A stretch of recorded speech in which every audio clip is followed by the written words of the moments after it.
Hi guys, hope all of you are doing amazing और पढ़ाई एकदम जोर शोर से चल रही है. And to fuel to it is our next series concepts with Nimit and the next topic which is employ cost. अच्छा, एक बात बता दूं, इससे पहले अपन ने दो और सीरीज की है. We have done the most important question series and we have done the one shot series. वो सारी सीरीज तुम्हारे लिए अवेलेबल है. If you want to have a overview of the chapter with questions तो one shot series कर लो. अगर तुम्हें उस चैप्टर के इंपॉर्टेंट क्वेश्चन सॉल्व करना है तो मोस्ट इंपॉर्टेंट क्वेश्चंस वाली सीरीज देख लो. और अगर तुम्हें उस चैप्टर का एक कॉन्सेप्ट ओवरव्यू चाहिए, तुम्हें ये समझना है ब्रीफ में कि उस चैप्टर में क्या क्या है, तो है अपने पास the next topic which is employ cost and the next series which is concepts with. अच्छा, इसके अलावा थोड़ी सी मार्केटिंग और प्रमोशन कर लेता हूँ. टेलीग्राम पे we have just started brand new, बहुत नया नया स्टार्ट किया है एक channel where you will find a lot of things. You will find question of the day, test of the week, etcetera etcetera etcetera. बहुत सारी चीजें हैं जो तुम है ना वहाँ जाके ज्वाइन कर सकते हो and start solving little by little every now and then. So that is piece number one. You can ask all your doubts and queries onto my Instagram page. वहाँ पे चैनल पे जाके तुम मुझे मैसेज कर सकते हो if you have any doubts. Also you can ask me your doubts in the comment section as well. So if you find all of these efforts useful, then do subscribe to the channel and make sure that you're connected with us. है ना? तो without any further ado, let's begin the next topic, which is employee cost. I will see you on the other side. Happy learning and all the best. Sure. Okay, yes, guys. So the next chapter that we are starting is employee cost and direct expenses. In terms of paper, it's a good presence. अच्छा presence है paper में. एक बार देख लेते हैं इसको भी. If you see, employee cost is the second topic. हाँ, एक बार स्क्रीन पे भी देखते जानो. सेकंड टॉपिक है 15 5 5 10 6 10 5 5 5 6 5 5. और अगर लास्ट में देखोगे तो 77 मार्क्स पूछे हैं लास्ट 11 अटेम्प्ट में, विच एवरेज इज 7 मार्क्स. ठीक है, but more than the average इस चैप्टर में ना फोकस पता है क्या होना चाहिए? It's presence. कोई भी एग्जाम में है ना ये टॉपिक मिस नहीं हुआ. मई 2018 से लेके अभी तक है ना सारे के सारे एग्जाम्स में आया हुआ है. So in terms of presence it's a sure 100% paper. और है ना ऑनेस्टली बहुत लिमिटेड ऐसे टॉपिक्स है जो 100% अटेंडेंस वाले हैं. This is one of it. तो इसको इसको तो एकदम सुपर तैयार करके जाना है. ठीक है. अब इस चैप्टर का नाम जो है ना, पहले लेबर कॉस्टिंग हुआ करता था. ठीक है. और ये नाम है ना थोड़ा ज्यादा अप्रोप्रिएट था. ठीक है. अब ये है ना अपन लोग लेबर का कॉस्ट क्यों पढ़ रहे हैं और क्यों समझने की कोशिश कर रहे हैं, पहले ये समझता. ठीक है. तो देख, in the entire costing literature, costs are classified into three elements. एक है मटेरियल, दूसरा है लेबर, तीसरा है एक्सपेंस. ठीक है. तो मटेरियल का खर्चा है, लेबर है और एक्सपेंसेस है. अब इन तीनों चीजों में है ना तुम्हें अपने सारे के सारे कॉस्ट डिवाइड कर देना है. ठीक है. तुम भले प्रोडक्ट इंडस्ट्री हो, सर्विस इंडस्ट्री हो, तुम आईटी इंडस्ट्री, कोई भी इंडस्ट्री से हो, your cost will be segregated into material, labour and expenses. अब क्यों लेबर पढ़ना बहुत ज्यादा जरूरी है, एक बात समझ. मटेरियल की जैसी बात आती है ना कॉस्ट की, तो एक एक्सटर्नल फैक्टर इंक्लूड हो जाता है. देख, रॉ मटेरियल तुम खुद तो नहीं बनाते, तुम्हें तो लेके आना है. सो मतलब कहीं ना कहीं मार्केट पे डिपेंडेंसी क्रिएट हुई. अच्छा, मार्केट तुम्हारे हिसाब से नहीं चलेगा, मार्केट तो डिमांड सप्लाई के हिसाब से चलेगा. तो उसके ऊपर जो इन्फ्लुएंस है ना वो बहुत लिमिटेड है. देख, अगर आज मार्केट में भाव बढ़ गया ना तो मेरे लिए सिर्फ बढ़ेगा नहीं, पूरे पूरे मार्केट के लिए बढ़ेगा. और अगर मार्केट के लिए भाव घट गया ना तो मेरे लिए ना अलग से तो नहीं घट रहा है, सबके लिए घट रहा है. तो ऐसी सिचुएशन में है ना कॉस्ट में एज क्रिएट करना बहुत मुश्किल हो जाता है. क्यों? क्योंकि यार ऐसा कोई है ना तुम्हारे पास कोई डिफरेंशिएटिंग फैक्टर ना मटेरियल में बहुत ज्यादा जल्दी अ, ढूंढना या मिलना थोड़ा मुश्किल होता है. क्योंकि देख, जब तुम मटेरियल की बात कर रहे हो then there will always be someone who will be probably having the same cost और प्रोबेबली लेसर देन यू. ठीक है. वो मटेरियल शायद तुम्हारे भाव पे या तुमसे सस्ते में भी खरीद सकता है, अगर उसके पास बहुत ज्यादा सरप्लस कैश पड़ा और वो बहुत ज्यादा बल्क परचेज कर रहा हो। तो मटेरियल में है ना, बहुत जल्दी से है ना एज क्रिएट करना ना वो बहुत मुश्किल है। एक्सपेंसेस में ना, इसमें भी है ना एज क्रिएट करना बहुत ज्यादा मुश्किल है। आई टेल यू है, मान ले मेरे को एक क्लास खोलनी है। अ, एक एरिया है मुंबई में विच इज कॉल्ड दादर। ठीक है, मेरे को दादर में क्लास खोलनी है for a regular size classroom. Rent वहां पे 3 लाख रुपए महीने के। ठीक है, अब मेरे को उस लोकेलिटी में है ना, उस लोकेलिटी में है ना, या तो 2,90,000 में जगह मिल जाएगी या 3,10,000 में जगह मिल जाएगी। पर ऐसा नहीं हो सकता कि है ना, मैं जहाँ पे रेंट 3 लाख रुपए चल रहा है for a particular size of classroom, वहां पे मेरे को 1.5 लाख में जगह मिल जाएगी। अगर 1.5 लाख में मिले तो मेरे को एक कॉस्ट का एज मिलेगा, क्योंकि मेरा कॉस्ट 50% हो रहा है। बट है ना, ये उम्मीद करना ना कि 50% में मेरे को मिल जाएगा, स्टूपिड ना।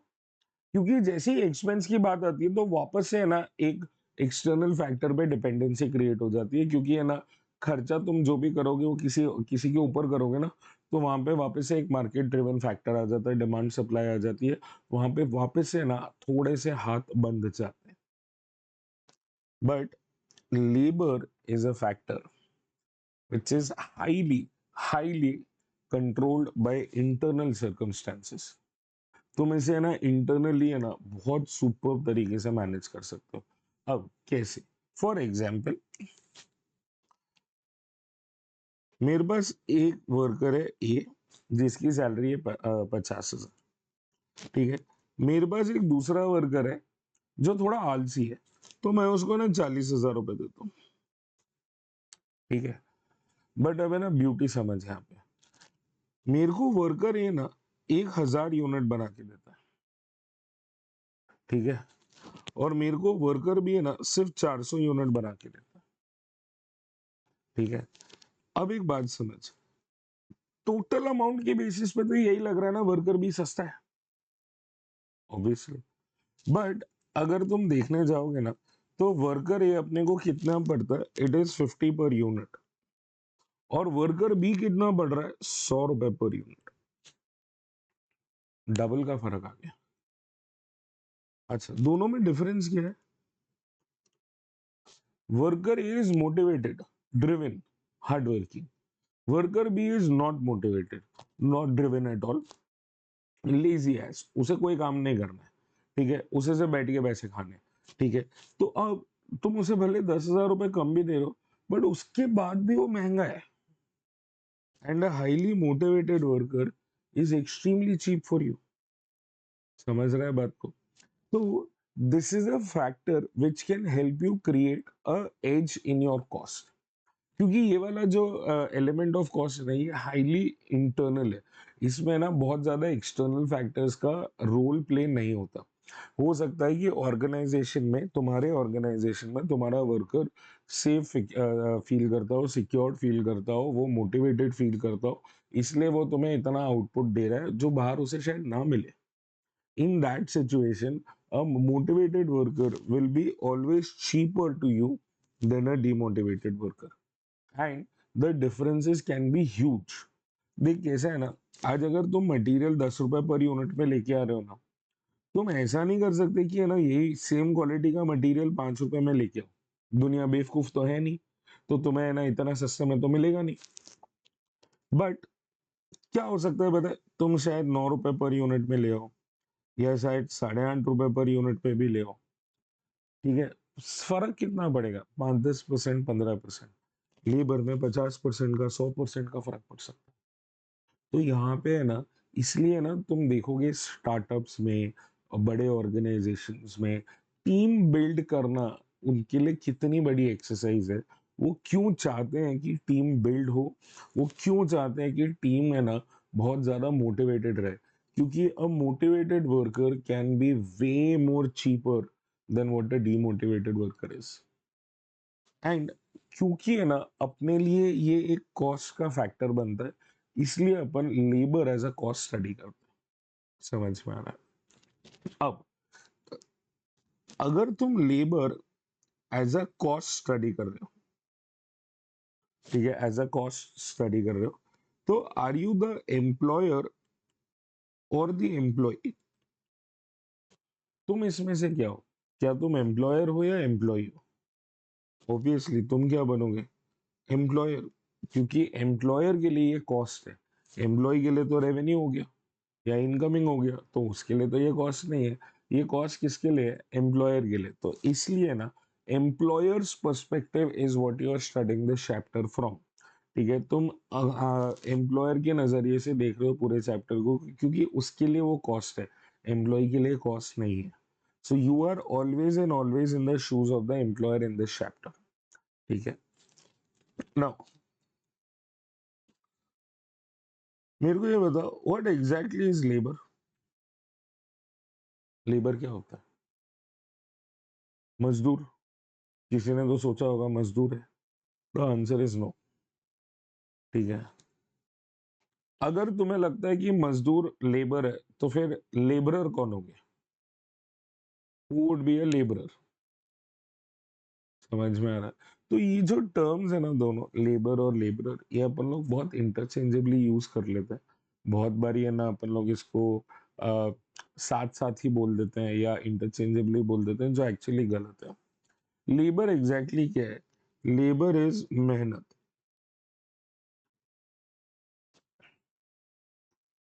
तो लेबरर कौन है? Who is a labourer? मेहनत करने वाला।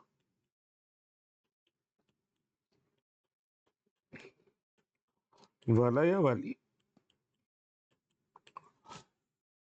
मेहनत करने वाला या वाली जो है ना, दैट इज अ लेबरर। मेहनत जो है ना, वो जो काम कर रहे हैं वो लेबर है। इंग्लिश में कहावत है, you will bear the fruits of your labour. अपनी मेहनत का फल मिलेगा, मेहनत का फल। ठीक है, so the work is labour, the person who does that work is labourer. ठीक है, अपन है ना इस मेहनत का कॉस्ट ढूंढ रहे हैं। ठीक है, इसको हिंदी में ना मेहनताना भी बोलते हैं।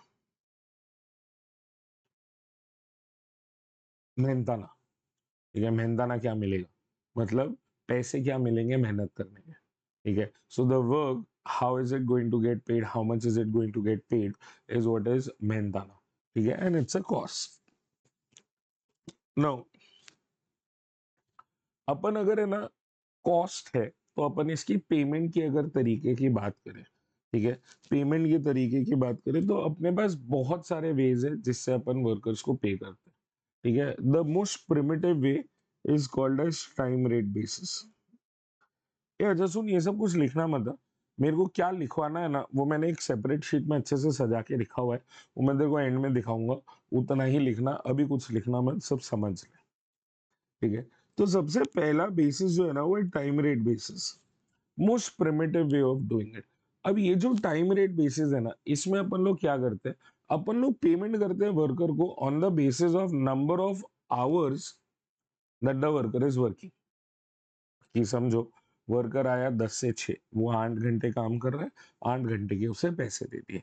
तो अगर मुझे इसे फॉर्मुलेट करना पड़े, अगर मुझे इसे फॉर्मुलेट करना पड़े, तो वो क्या होगा? Hours worked into rate per our. जितने घंटे वो काम करेगा इनटू पर आवर का rate, that is your time rate basis. ठीक है ना, बहुत बेसिक तरीका है पेमेंट करने का। बट इस तरीके में है ना प्रॉब्लम क्या है? ये तरीके से काम करने में, पेमेंट करने में प्रॉब्लम क्या है, सोच।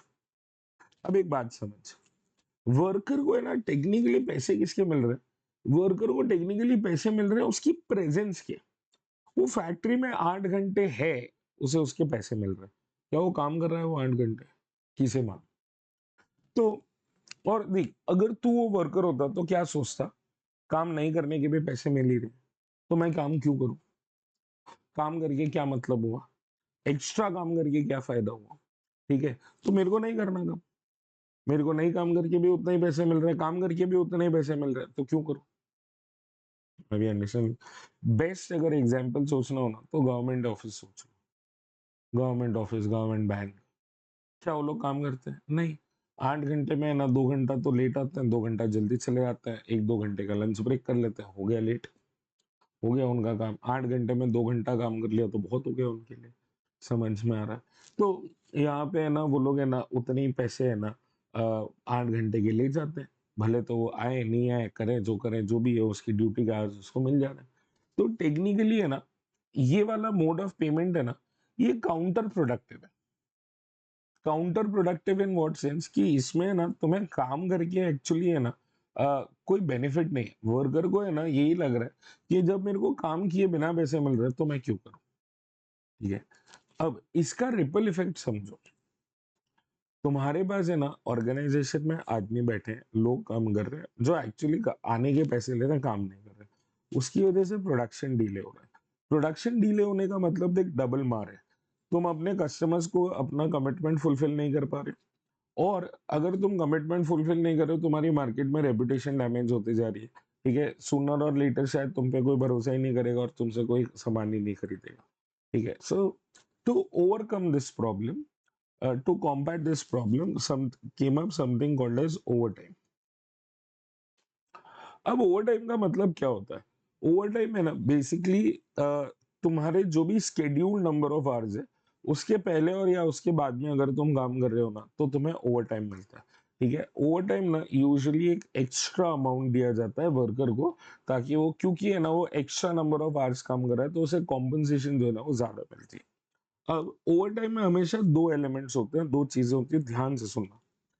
एक होता है ओवर टाइम प्रीमियम। ठीक है, ओवर टाइम प्रीमियम। अब ये जो प्रीमियम है ना, ये वो एक्स्ट्रा अमाउंट है जो वर्कर को मिला है। ठीक है, the extra amount that you are going to pay. For example, उसका बेसिक रेट है ना 100 रुपए पर आवर है, और उसका प्रीमियम जो है ना वो 50% है। ठीक है, मतलब वर्कर को प्रीमियम बोल के क्या मिला? 100 रुपए का 50% मिला। मतलब उसे एक्स्ट्रा पेमेंट कितनी मिलेगी? 50 रुपए per hour extra. The premium is the extra amount. और दूसरा है ओवर टाइम रेट। अब ये ओवर टाइम रेट कैसे आता है? It is basically the basic amount plus the premium amount. देख, वर्कर को है ना 100 रुपए तो ऐसे भी मिलने वाले थे उसके काम करने के, वो तो उसके हक के थे, तो 100 रुपए तो मिलने ही थे। 50 रुपए और क्यों मिले? उसको प्रीमियम मिला क्योंकि वो ऑड आवर्स काम कर रहा है, एक्स्ट्रा आवर्स काम कर रहा है। तो दैट बिकम्स 150 पर आवर। ठीक है, तो अब देख ओवर टाइम रेट क्या हो गया? प्रीमियम मिला के जो अमाउंट है ना वो ओवर टाइम रेट है।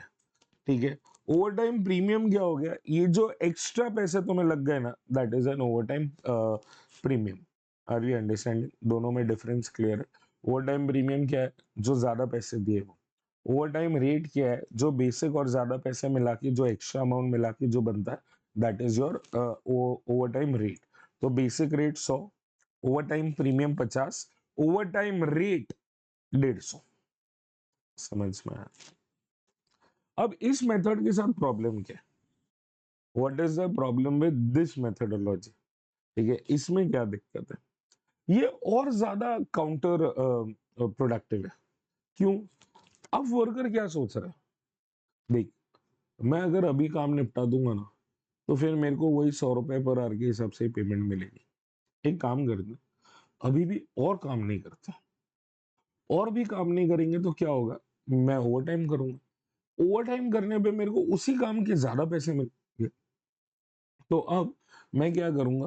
मैं ना दिन में जितना भी मेरा रेगुलर आवर्स है, उसमें जो भी काम कर रहा था वो भी नहीं करूंगा, उसको भी ओवर टाइम में ले जाऊंगा।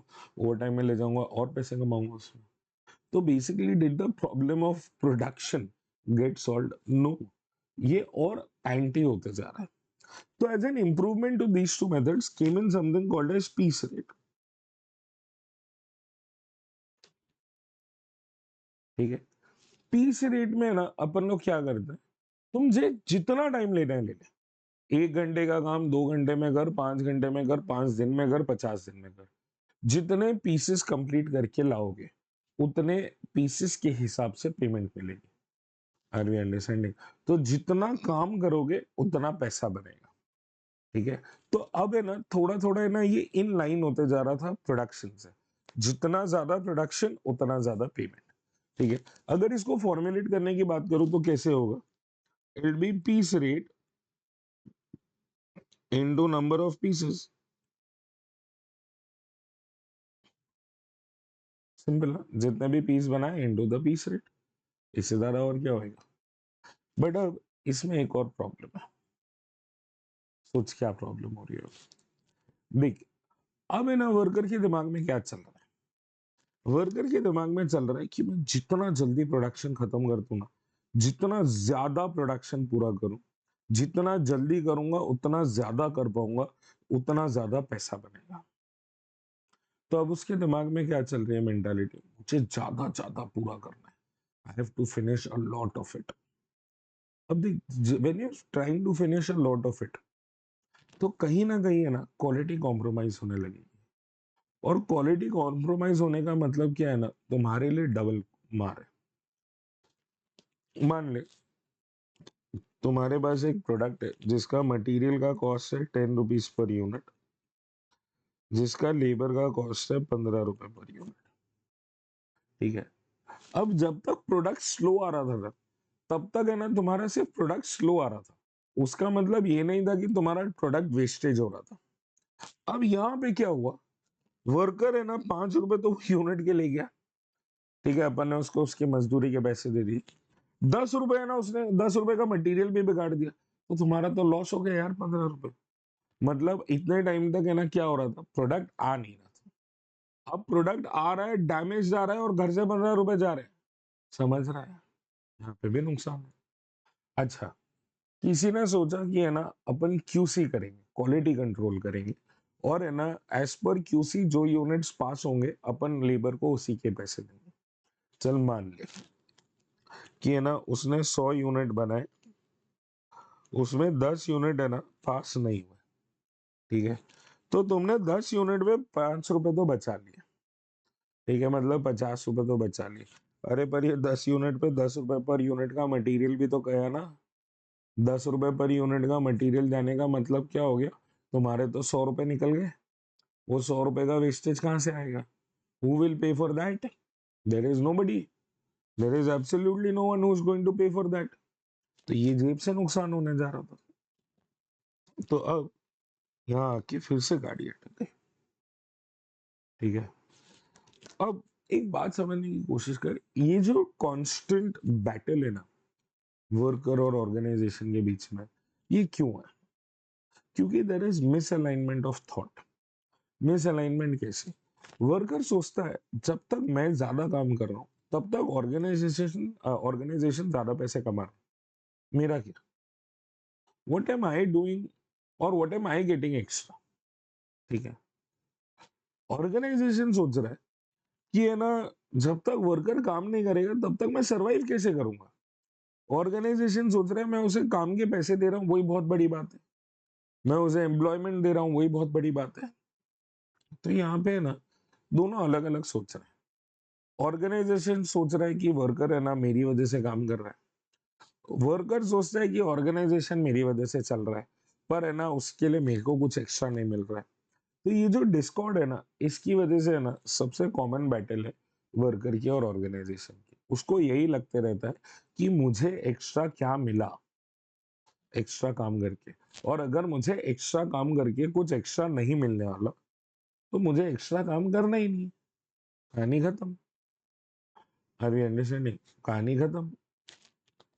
तो कुछ ऐसा करना था जहां पे एक विन विन सिचुएशन क्रिएट हो, दोनों को लगे कि हाँ मैंने काम एक्स्ट्रा किया, मेरे को एक्स्ट्रा पेमेंट मिली। ऑर्गेनाइजेशन बोलता है वर्कर ने काम एक्स्ट्रा किया, उसे एक्स्ट्रा पेमेंट बननी चाहिए। And came in something called as the incentive scheme.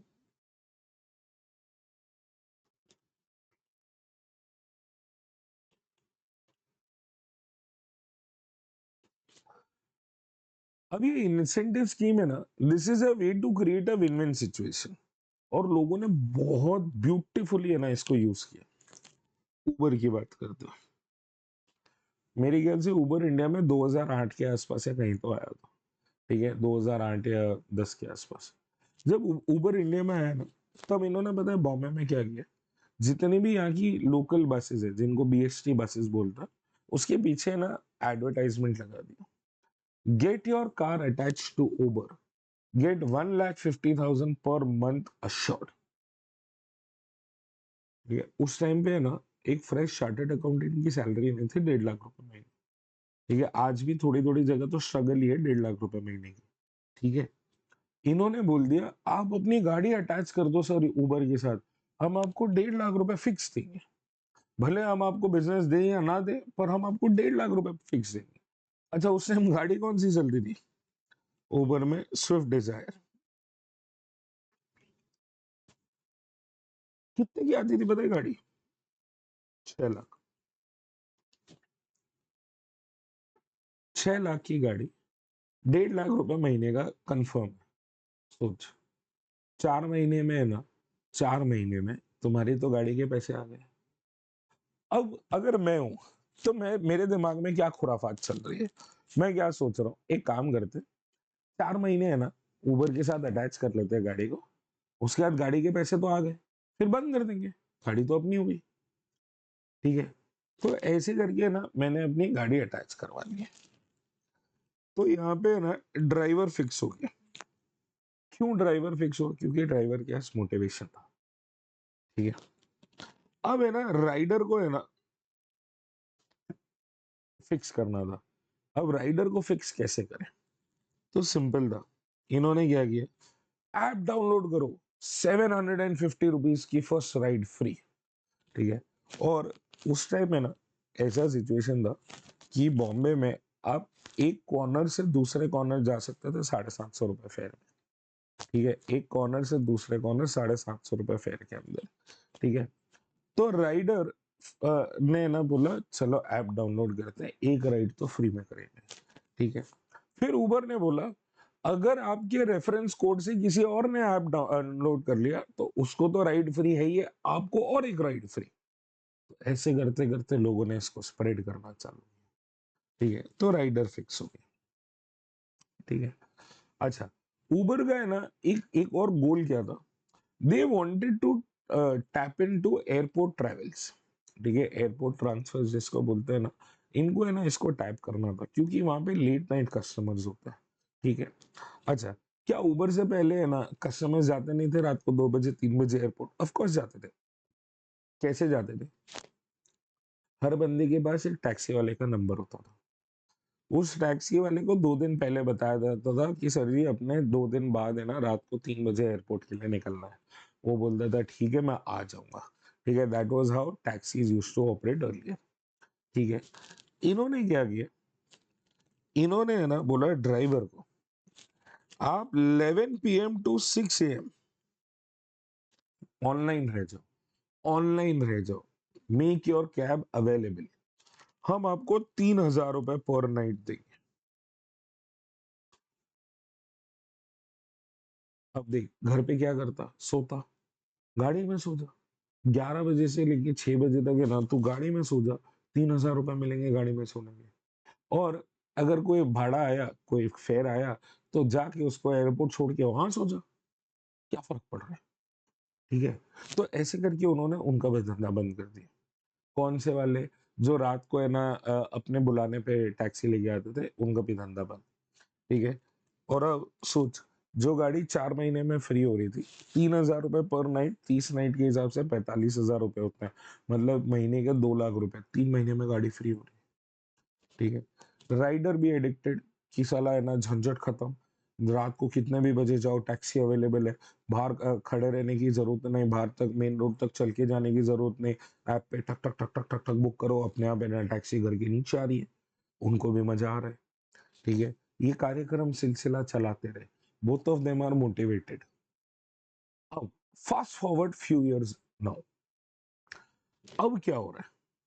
क्या ड्राइवर को कोई भी इंसेंटिव मिलता है? घंटा, कुछ नहीं मिलता। क्या राइडर को कोई इंसेंटिव मिलता है? घंटा, कुछ नहीं मिलता। पहले कूपन आते थे 200 200 300 300 500 रुपए के, अब आते हैं कूपन गरीबों वाले, 10 रुपए 20 रुपए 25 रुपए वाले। ठीक है, क्यों?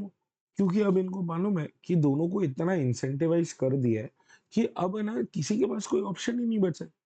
आज एक वैगनर टैक्सी चलाने वाला बंदा वो क्या रास्ते पे जाके ना ऐसे घूमता रहेगा कि कोई मेरे को हाथ दिखा के ना टैक्सी रुकाएगा? नहीं। और यू एज अ राइडर, क्या तुम है ना कोई है ना बाहर जाके टैक्सी पकड़ते हो?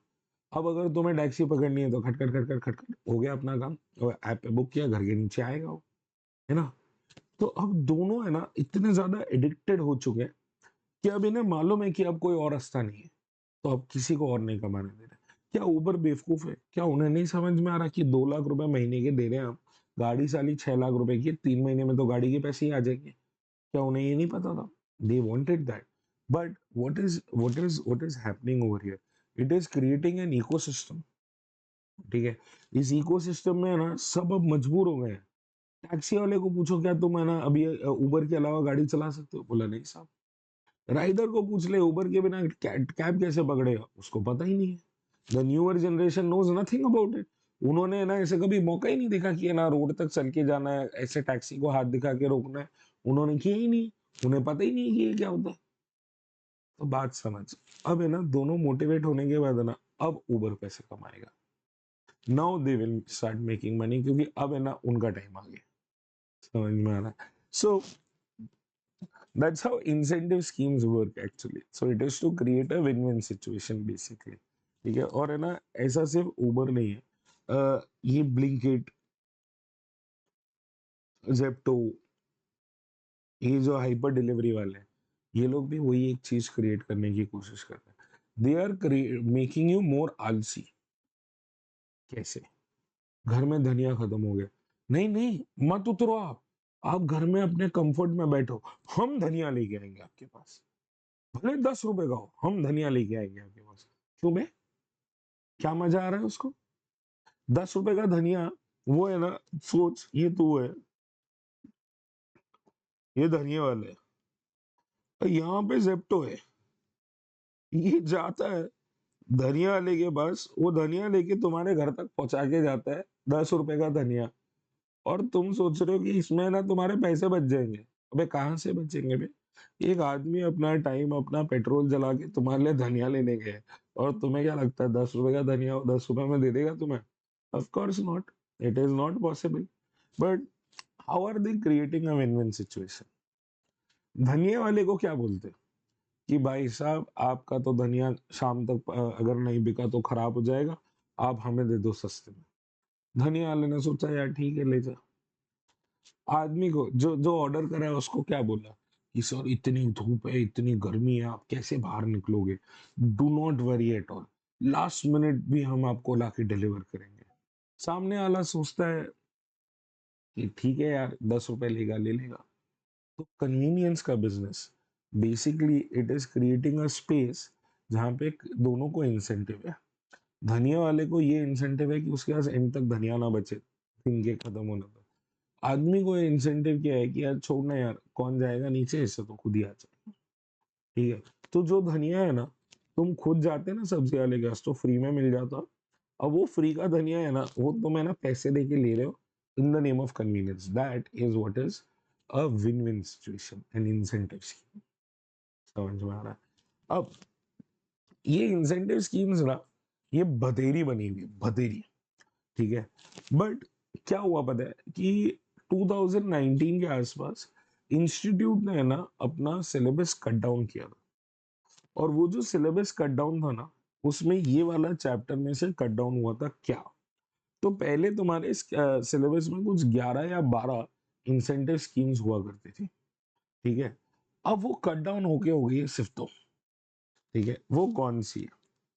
इनको इंसेंटिव स्कीम्स को है ना प्रीमियम बोनस स्कीम्स भी बोला जाता है। प्रीमियम बोनस स्कीम्स या सिस्टम्स। ठीक है, इसमें है ना एक स्कीम है हेल्थ स्कीम। ठीक है, under the health scheme earnings कैसे मिल रही है? अर्निंग्स है hours work into rate per hour plus 50% of time saved into rate per our. ठीक है, अब इसका मतलब क्या है? मान लो तुम्हें ना टाइम अलाउड, टाइम अलाउड का मतलब क्या है कि कोई काम तुम्हें करना था तो कितने टाइम में करना था, वो टाइम अलाउड है। तो टाइम अलाउड तुम्हें था 10 घंटे, टाइम्स टेक इन तुमने वो काम कर दिया 6 घंटे में, तो तुमने टाइम बचाया कितना, 4 आवर्स, और तुम्हें रेट पर आवर कितना मिलना था, 10 रुपए पर आवर ही पकड़ ले। ठीक है, अब एक बात समझ यहाँ इंसेंटिव कैसे बन रहा है। कंपनी ने क्या सोचा था, कंपनी ने सोचा था कि यार 10 घंटे लगेंगे, 10 रुपए पर आवर वर्कर को देना है, तो मतलब 100 रुपए लगने वाले थे। ठीक है, वर्कर ने कर लिया कितनी देर में, 6 घंटे में, तो उसकी पेमेंट कितनी बनी, 60 ही रुपए बनी। तो क्या कंपनी को फायदा हुआ, हुआ। कितने का हुआ, 40 रुपए का फायदा हो गया। 100 रुपए का सामान 60 रुपए में बन गया। तो कंपनी ने क्या बोला, आधा तुम्हारा आधा हमारा। ठीक है, अब ये इंसेंटिव कैसे हुआ, अगर इसको सॉल्व करें, आवर्स वर्कड है 6, rate per our 10 plus 50% of time saved 4 hours into 10, तो ये 60, 50% ऑफ 4 आवर्स 2 आवर्स इंटू 10 20, 80 रुपए। अब देख क्या हुआ, how is this N incentive scheme. Company को फायदा हुआ, ऑफ कोर्स हुआ, क्यों, 100 रुपए जहां लगने वाले थे वहां 80 लगे, 20 रुपए कंपनी ने बचाए। वर्कर को फायदा हुआ, हाँ, कैसे, जहां वर्कर को 6 घंटा काम करके 60 रुपए ही बनते थे, अब वर्कर 6 घंटा काम करके 80 रुपए बना रहे। आर वी अंडरस्टैंडिंग, उतना ही काम करके ज्यादा पैसे बन रहे हैं, तो वर्कर भी मोटिवेटेड, कि जहां साला मैं 6 घंटे में 60 रुपए ही बनाता, वहां मैं 6 घंटे में अब है ना 80 रुपए बना रहा हूँ, तो दोनों के लिए फायदा हुआ। That is how win win is created. 100 रुपए लगने वाले थे, 60 लगे, जो 40 बचे आधे आधे बांट लिए, 20 वर्कर को 20 कंपनी को, तो दोनों खुश। समझ में आ रहा। एंड दूसरा है रोवन सिस्टम, इसमें है ना earnings are equal to hours work into rate per hour plus, बड़ा इंटरेस्टिंग फॉर्मुलेशन है यहाँ पे, time saved upon time allowed into time taken into rate per hour. अब ये फॉर्मुलेशन करता क्या है, ये बड़ी इंटरेस्टिंग सी चीज करता है, ये है ना अपने पास इसको समझने के लिए एक बकायदा एक पूरा क्वेश्चन है, यहाँ पे बहुत बहुत प्यारे तरीके से समझ में आता है कि एग्जैक्टली यहाँ हो क्या रहा है। It's a very very pretty calculation. अभी के लिए फिलहाल ये समझ लें कि ये नंबर है। ठीक है, अब अगर तुम्हें ना ये प्रीमियम बोनस स्कीम करनी है, हेल्थ से या रोवन करनी है, तो तुम्हें 4 चीजों की जरूरत है। You need time allowed, time taken, time saved and rate per our. ठीक है, अब ये जो तीनों टाइम है ना, ये कनेक्टेड है। टाइम अलाउड, टाइम टेकन और टाइम सेव्ड है ना, ये तीनों के तीनों कनेक्टेड है। इन व्हाट सेंस, इसमें से कोई दो पता है ना, तो तीसरा मिल जाएगा। फॉर एग्जाम्पल, अगर मेरे पास टाइम अलाउड और टाइम टेकन मालूम है, तो टाइम सेव्ड मिल जाएगा। अगर मेरे पास टाइम टेकन और टाइम सेव्ड पता है, तो मेरे को टाइम अलाउड मिल जाएगा। अगर मेरे पास टाइम अलाउड पता है और मेरे को टाइम सेव्ड पता है, तो मेरे को टाइम टेकन मिल जाएगा। तो टेक्निकली तीन में से ना मेरे को दो ही टाइम चाहिए और रेट पर आवर चाहिए। तो although there are 4 elements, you require only 3, तीन की ही जरूरत है। Are we understanding. तो ये तीन ही चीजों के लिए ना अपने को पूरी की पूरी कैलकुलेशन करनी है। अच्छा, तुम्हारे चैप्टर के स्कोप में क्या क्या है, तुम्हारे पास इंसेंटिव स्कीम्स है। ठीक है, तुम्हारे पास एक रेट ऑफ पे करके एक छोटा सा पार्ट है, फिर ओवर टाइम और आइडल टाइम का एक छोटा सा पार्ट है, और एक है ना लेबर टर्नओवर करके एक छोटा सा सेक्शन है। ठीक है, इस पूरे कैलकुलेशन में करीब 40 क्वेश्चन है, जिसमें से आधे क्वेश्चन है ना इंसेंटिव स्कीम के। इंसेंटिव स्कीम मतलब आज के टाइम में हेल्थ से रोवन के। अगर तुमने हेल्थ से रोवन कर लिया ना, तो आधा तुम्हारा चैप्टर वहीं खत्म हो जाएगा। ये दोनों बहुत सिंपल है और ये काफी इंटरेस्टिंग है। ठीक है, so that's how the chapter is placed.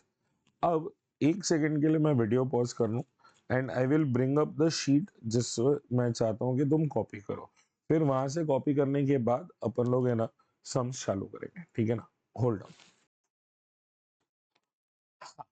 तो इतना पोर्शन है ना, टॉपिक की हेडिंग लिख employee cost and direct expenses, और इतना पोर्शन है ना अपने नोटबुक में लिख ले, ठीक है। इसमें सब कुछ है, time rate, over time, piece rate, सब कुछ है। और उसके बाद इंसेंटिव स्कीम्स है, और राइट साइड में देखिएगा तो ये भी दिया हुआ है क्या क्या चाहिए अपने को for the incentive schemes to work. Incentive schemes के लिए अपने को क्या क्या चीजों की जरूरत पड़ेगी। Are we clear? सो इतना पूरा कर, I am stopping this video, we are starting with questions immediately, ठीक है ना। चल, so now the next topic that you have is labour turnover. अब ये लेबर टर्नओवर क्या होता है और तुम इसे क्यों स्टडी कर रहे हो ना, वो जानना बहुत जरूरी है पहले। So to start off, labour turnover is defined as rate of change in the composition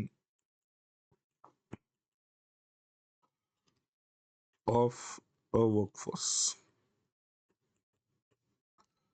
अब ये तो डेफिनेशन हो गया सर, इसका हम क्या करें। तो ऐसा है कि क्या होता है ना कि एम्प्लॉयज में एक पॉइंट पे कॉमराडरी बनने लगती है, एक सिंक बनने लगता है, एक काम करने का तरीका बनने लगता है। सबको अपने अपने स्ट्रेंथ्स पता चलने लगती है, वीकनेसेस पता चलने लगती है, और बहुत सारी चीजें ना समझ में आने लगती है कि कौन किस तरीके से ऑपरेट कर रहा है।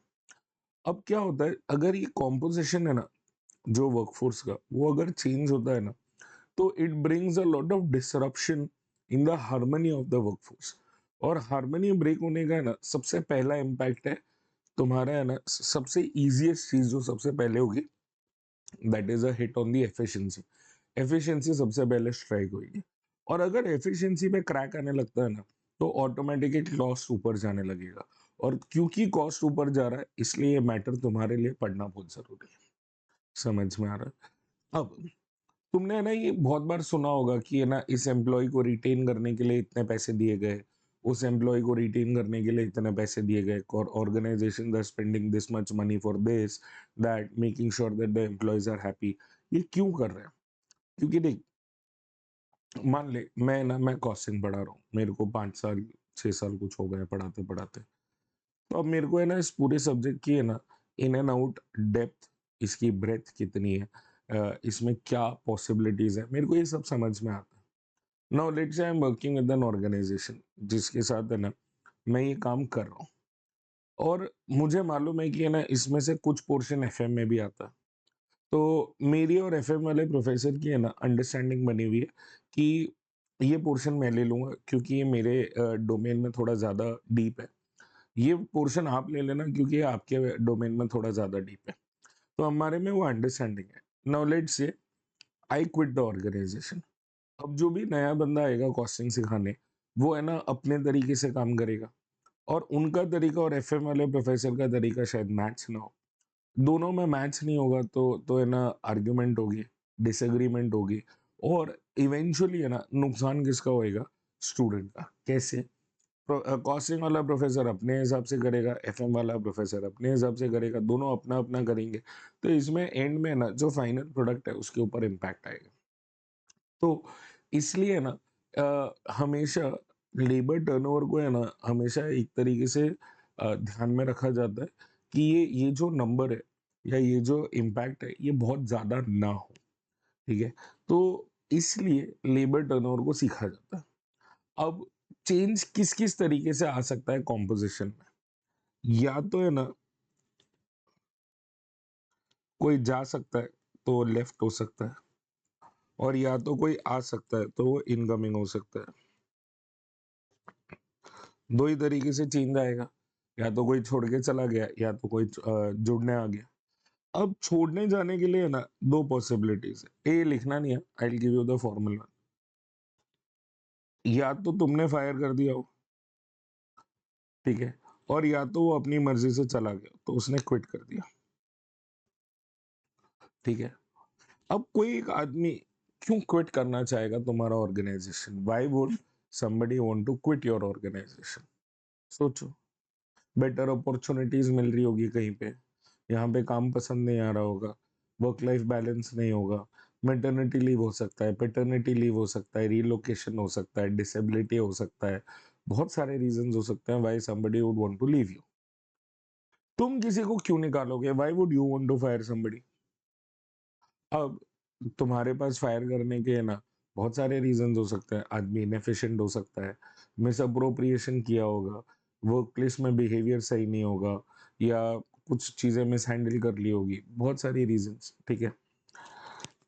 इनकमिंग कोई ऑर्गेनाइजेशन ज्वाइन क्यों करेगा? तो इसके भी दो रीजन है। एक तो है वो रिप्लेसमेंट, ठीक है। अब ये रिप्लेसमेंट क्या हुआ? ऑर्गेनाइजेशन में भले तो कोई छोड़ के गया हो, या तो कोई किसी को तुमने निकाल दिया हो, उसकी जगह में है ना कोई तो आएगा ना। जैसे मैंने for X Y Z organization मैंने कॉस्टिंग पढ़ाना बंद कर दिया, तो क्या ऑर्गेनाइजेशन बंद हो जाएगा? नहीं, मेरे बदले कोई और आएगा ना, दैट इज रिप्लेसमेंट, ठीक है। That is option number one. Second reason why somebody would join the organization, मेरे पास बैंडविड्थ है 4 बैच लेने की साल की। अब ऑर्गेनाइजेशन के पास 12 बैच हो गए, तो मैं तो सब जगह जा ही नहीं सकता ना। तो अब है ना बाकी के 8 बैचेस के लिए they called in for someone else, that is new recruitment.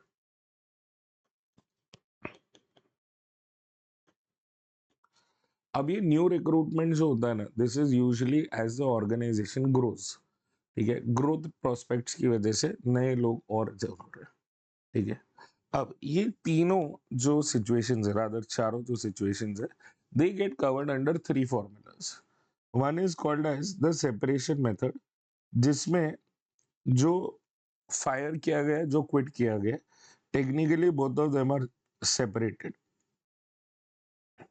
ठीक है। ये जो है ना, ये रिप्लेस्ड है, this gets covered under the replacement method. Fired और क्विट वाले है ना, these get covered under the separation method। and then there is something called as a flux method। Flux method है ना, इन सब को कवर करता है, सारी सिचुएशंस को साथ में, ठीक है। तो टेक्निकली ना न्यू रिक्रूटमेंट के लिए अपने पास कोई मेथड नहीं है, बट या कोई फॉर्मूला नहीं है, बट इन अ वे है ना वो एक फॉर्मूला में कवर हो जाता है, ठीक है। बट दो फॉर्मूलाज जो सेपरेशन और रिप्लेसमेंट है, उसमें ये दो ही चीजें कवर होगी। सेपरेशन में क्या कवर होएगा? जो या तो खुद से चला गया हो या जिसको तुमने निकाल दिया, both of them are separated, तो वो आएगा वहां पे। रिप्लेसमेंट में क्या होगा? जो जो है ना बदले में आया है, जो जिसके बदले में आया है वो कवर होएगा। और न्यू रिक्रूटमेंट के लिए अपने पास कोई अलग से फॉर्मूला नहीं है, but then it gets covered under flux method. समझ में आ गया? तो देख वापस से रिकैप कर लेते हैं। क्यों पढ़ना है लेबर टर्नओवर? क्योंकि अगर लेबर में हार्मनी कम हो गया या चेंज हो गया या डिसरप्ट हो गया, ठीक है, तो सबसे पहला इम्पैक्ट आता है एफिशिएंसी पे। एफिशिएंसी पे इम्पैक्ट आने का मतलब है कॉस्ट शूटअप होएगा। कॉस्ट शूटअप हुआ मतलब तुम्हारे लिए जरूरी है ये सीखना, ठीक है। कैसे कैसे है ना इम्पैक्ट आ सकता है? या तो वर्कर छोड़ के जा सकता है, या तो वर्कर ज्वाइन कर सकता है। छोड़ के तुम्हारे पास क्यों जाएगा? क्योंकि अगर वो छोड़ के जा रहा है तो बहुत सारे रीजंस हो सकते हैं, बट प्राइमरी दो कैटेगरीज कौन से हो गए? वो अपनी मर्जी से चला गया या तुमने उसे निकाल दिया, ये दोनों रीजंस है। और कोई ज्वाइन क्यों करेगा? ज्वाइन करने के भी दो रीजन, या तो रिप्लेसमेंट में आया है या तो न्यू रिक्रूटमेंट की वजह से आया। अभी अंडरस्टैंडिंग।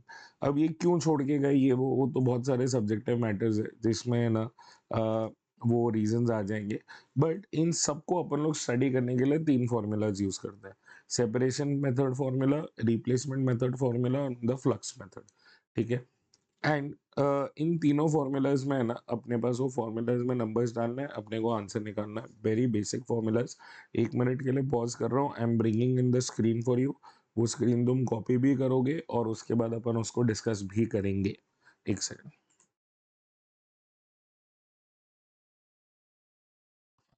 तो यहाँ पे है ना ये 3 फॉर्मूलाज देख रहे हो, separation method, replacement method, flux method. और इन तीनों में देखोगे ना तो क्या है, सेपरेशन मेथड में कितने नंबर ऑफ एम्प्लॉय सेपरेट होके गए, divided by average number of employees on roll. Roll का मतलब पेरोल, मतलब तुम्हारे पेरोल रजिस्टर में कितने वर्कर्स है उसका एवरेज। रिप्लेसमेंट मेथड में number of workers replace divided by average number of employees on role.